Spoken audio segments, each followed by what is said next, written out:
عايز الفالنتين عادي، وابوك مش عارف مش عايز يحس بينا خالص. يا جبت حاجه للبنت بتاعتك؟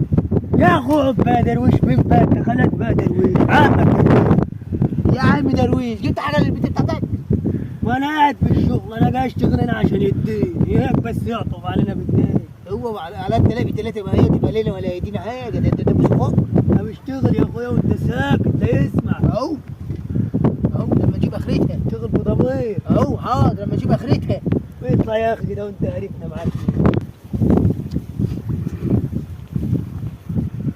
خلص يا واد انت وهو، فز شويه انت وهو الهم. انت يا واد نعم يا عم، ادينا شغالين اهو. عم الدبب يا واد يا ابن الكلاب انت، هو حد يقول لابويا يا عم؟ انا يابا.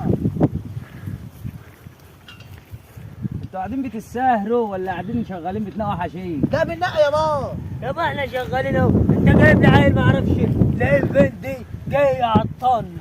طب اخلصوا شويه، الهمه شويه انت وهو، الهمه شويه يا اخويا. ايوه انا شغال اهو. انت وهو مش كفايه ما جبتش عيد الفلنطين؟ ما جبتش ليه؟ انا حيشك. ايوه يا بابا، عاد الفالنتين عاد ما اديتناش فلوس دي، واحنا شغالين معاك في الباصه. اديك اهو.